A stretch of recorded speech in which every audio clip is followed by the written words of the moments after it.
Main Street opens with Carol Milford, a bright, idealistic young woman who is graduating from Blodgett College in Minnesota. She dreams of transforming society and escaping the perceived dullness of small-town life. Her aspirations are fueled by her education and a romanticized vision of progressive social change. Carol meets and marries Will Kennicott, a respectable but uninspiring doctor from Gopher Prairie, Minnesota, a quintessential Midwestern town. He represents the very essence of the Main Street mentality she hopes to transcend. In contrast to Carol's intellectual curiosity and social idealism, Will is practical, pragmatic, and content with the status quo. He sees Gopher Prairie as a perfectly adequate, even desirable, place to live. Carol moves to Gopher Prairie, a town Lewis meticulously depicts as a symbol of conformity, stagnation, and intellectual narrowness. The town's main street, a row of drab, uninspired shops, becomes a recurring motif, representing the stifling atmosphere in which Carol finds herself. The town's ugliness immediately strikes her, as do its lack of cultural stimulation and provincial attitudes. Determined to bring about change, Carol embarks on a series of reform projects.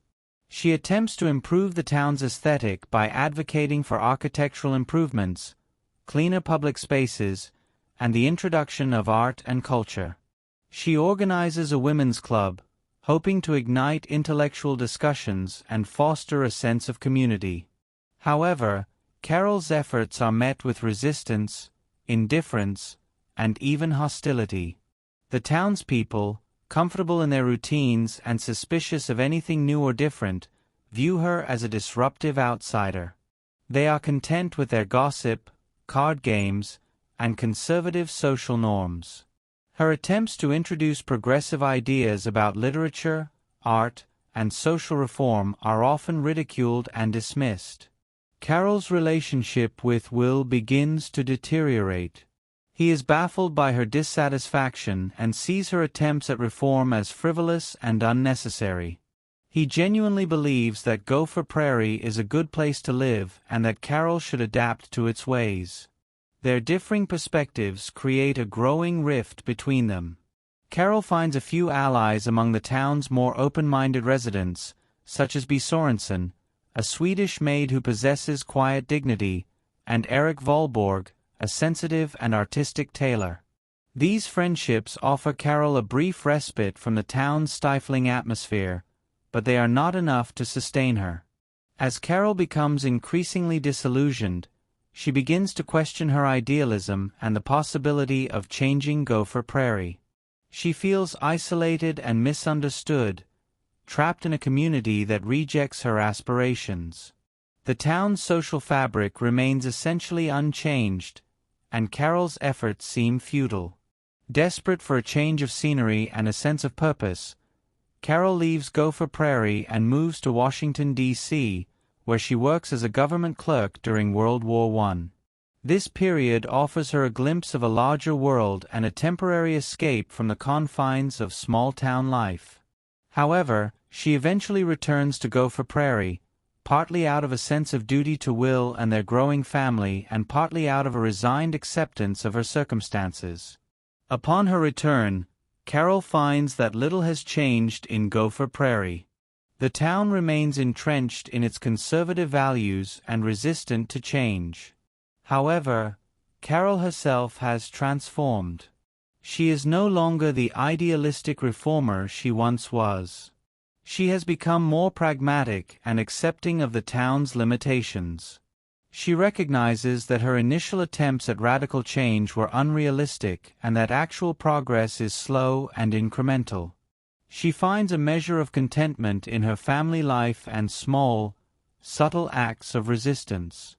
She continues to advocate for improvements, but she does so with a more nuanced understanding of the town's dynamics.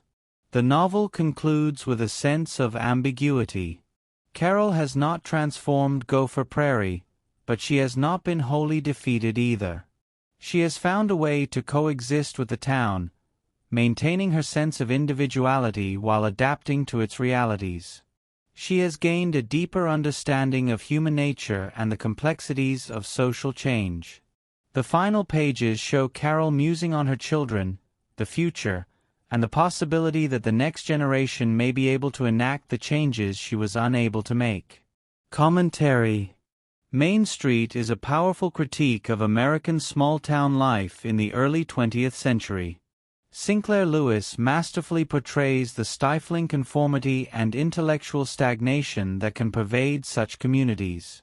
Through Carol Kennicott's experiences, the novel explores the clash between idealism and reality, the struggle for individuality against societal pressure, and the slow, often frustrating process of social change.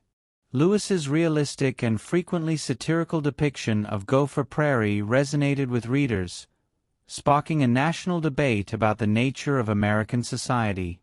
The book's enduring relevance lies in its exploration of universal themes such as the desire for self-expression, the challenges of adaptation, and the complex relationship between individuals and their communities.